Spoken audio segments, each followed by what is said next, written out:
Boring Breakdowns Joe Chernay T Clinch seminar, we're going to be discussing some of the smaller details Joe uses in the T Clinch that will help you get proficient quickly at this position, as well as some of the common responses for the opponent reactions when you engage in the T Clinch. Let's go ahead and jump in. Let's first discuss what the T Clinch is. The T Clinch is when you have your hips perpendicular to your opponent's. Notice here, Joe's hips are on this plane, and the opponent's hips are bisecting his own, thereby forming a T.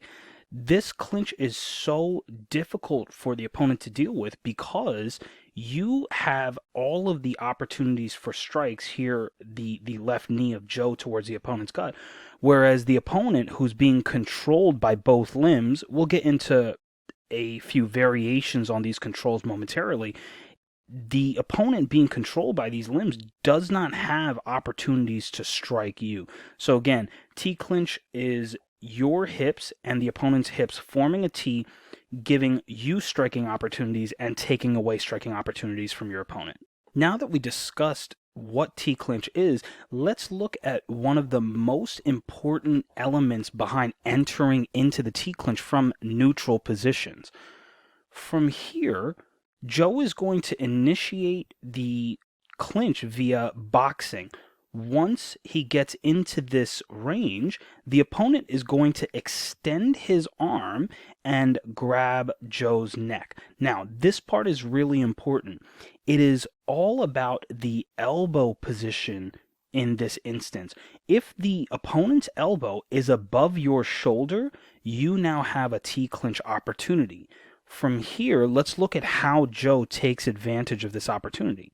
He's going to use the right arm to underhook the opponent's far side shoulder or trap area, and the head is going to go into the opponent's head and chest area.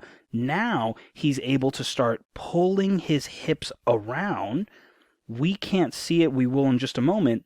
Here he's able to establish his controls on the opponent with both hands, and he's able to engage in the T clinch. Again, the most important part of this is the opponent's elbow. Once the opponent commits the elbow over top of your shoulder, you now can engage in that T clinch. Now, what do we do if the opponent does not present the elbow above your shoulder? We can force the entry into the T clinch via an underhook shuck. So taking this same example, let's say the opponent was hip to Joe's T clinch skills and refused to allow his elbow to migrate over top of the shoulder. So as he took this grip, let's say hypothetically the opponent collar tied Joe's neck, but made sure to drive his elbow down closer towards Joe's right chest. In this scenario, Joe can use his right hand and his right arm as an underhook underneath the opponent's shoulder tricep area. And here we actually see him using his right hand to push the opponent up. So he can do that, pushing the opponent's tricep shoulder, and that will raise the height of the elbow above the shoulder where he can catch that underhook and force the T clinch. Now that we discussed the entrance into the T clinch, let's discuss two potential underhook positions. From here, pay specific attention to Joe's right arm, which is going to form the underhook. The first position we're going to discuss is the far trap anchor. Now, I'm a big fan of this far trap anchor, especially when you initially engage in the T clinch, because you can use this grip here to anchor yourself and pull your hips into a further perpendicular position. Notice how Joe's using this grip. Now, just to note, the opponent, who's no slouch, is trying to neutral his gut up. Because Joe has this anchor, he's able to pull his hips close and fully achieve that perpendicular position to the opponent. Once we have that far trap anchor and have our hips sufficiently perpendicular, we're going to discuss the next position, which is the smother and balance breaker. So from here, notice how Joe's underhook is now transferring from that far side of the opponent's head to the near side. This turns into a smother. Now, those of you who have been smothered before know how uncomfortable this is. It is incredibly difficult to breathe in this position. In addition to this, Joe's using the smother as a crossface, pushing his opponent's head this direction. This breaks the spinal alignment here and makes it a bit more difficult for the opponent to gather strength to counter this position. Now, in addition to the smother, let's look at what he does. Joe is going to extend this underhook hand. What this does is it breaks the opponent's balance, and one more little detail is it puts in a tremendous amount of pressure on the opponent's arm right here. Once the opponent's balance is broken, he's opened up. Notice how open the gut here is for knee strikes. Now that we discussed the standard T clinch, let's take a quick break from that to touch on the modified or overhook T clinch. Now, while the modified T clinch may not show as much positional dominance, it's still important to know this because of this position here. We're first going to discuss how to transition from the 50-50 chest tie into the modified T clinch. So the 50-50 chest tie is a very common position for those of you who practice MMA. You're very familiar with this. As we see more Muay Thai matches that are using MMA gloves, you'll see this position more and more. Now, the difficulty in this position is how close the opponent's gut and hips are to Joe's gut and hips. There's not too much space to work, but let's see how Joe still manages to use these minute details to enter into the modified or overhook T clinch. Here, he's going to first start with our next point, which is the head control. Along with the head control, we're going to see in just a moment the inside bicep tie. Now, why is the head control so important? Starting with the head control is going to now push your opponent's head in this direction here. So if we think of this as a micro version of what the hips will be doing, Joe's head is now perpendicular to the opponent's head. So this is the first step to, from here, off balancing the opponent. And then from here, we notice Joe's able to make a little bit of space between his hips and the opponent's hips. As he does this, notice the 50-50 chest tie saw Joe's right arm getting an overhook. He's simply going to maintain this overhook, and with the overhook and that head control, he's going to use his left arm to inside bicep tie the opponent. Once he does this, he has all of the ingredients he needs to start zoning off to get his hips perpendicular to the opponent's hips. Now, as we were watching this clip, we saw the opponent trying to throw a few knee strikes to Joe. As Joe travels around to this perpendicular angle, it's much more difficult for the opponent to throw those strikes.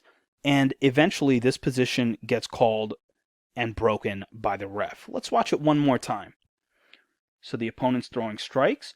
Joe understands his priorities, gets the head control. He gets the inside bicep tie with that left arm, and then starts to migrate his hips off for the stall. Now that we had that aside for the modified T clinch, let's discuss the use of the near side underhook as a great interim position while Joe gets his bearings. So here, Joe initiates the T clinch. We see a couple of variations in the grips. We had the far trap anchor, we had the smother, and now Joe gets this near side underhook. Now, if you are not in a perfect position, you need to make some adjustments to get to where you want to go. The near side underhook is a great option because it does not see you having to commit too terribly far. The closer your arm is to your gut, the more strength there is. So, from here, Joe is going to use this near side underhook while the opponent is struggling. He gets his head control, and once he feels comfortable, he's going to get that smother position and that off balance right here. Again, the near side underhook is a great auxiliary position in the interim while you catch your bearings, and then you can start putting in one of the other two controls, whether it be the far trap anchor or the smother and off balance position with that underhook hand.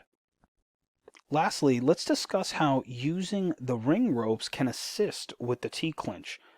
Now, here, Joe has the T clinch, walks his opponent into the ropes, and continues his push in this direction. We see here that Joe already has the ingredients for a very strong T clinch: perpendicular hips, inside bicep tie, and the smother and off balance control. The ropes provide additional pressure on the opponent, not just by Joe's push, but by taking away one of the opponent's escape options. For the opponent to escape this position, he first has to neutral his hips and gut up with Joe by swiveling them this way. Now, in addition to that, he has to escape this arm from the underhook position of Joe. Now, let's say he was able to escape that arm and swivel the hips. Joe essentially has lost the T clinch, but because the opponent's hips are now being pressed into the ropes here, there isn't as much room for the opponent to swivel the hips in this direction. So this is a great way. Now, those of you guys who are MMA heads and have a cage, or if you're fighting a Muay Thai match in the cage, even better, because it's a more solid surface that you can drive their hips into. And as long as you maintain these off balancing controls and these controls that break the opponent's spinal alignment, it's going to just ensure that you have an even stronger T clinch position. Thank you guys so much for watching. Make sure you stay tuned, as this is only part one. There's a good bit more detail to discuss that I will add in a second volume. Shouts to the homie Joe Chernay. Joe is the head coach of California Martial Athletics in San Francisco. I will add a link to his Instagram and his school's website in the description below. If you guys do have any questions or comments, please hit them up in the comments section below, and make sure to visit all the other links for boring breakdowns and control kickboxing down in that same description box. Thanks so much, guys. Boring breakdowns.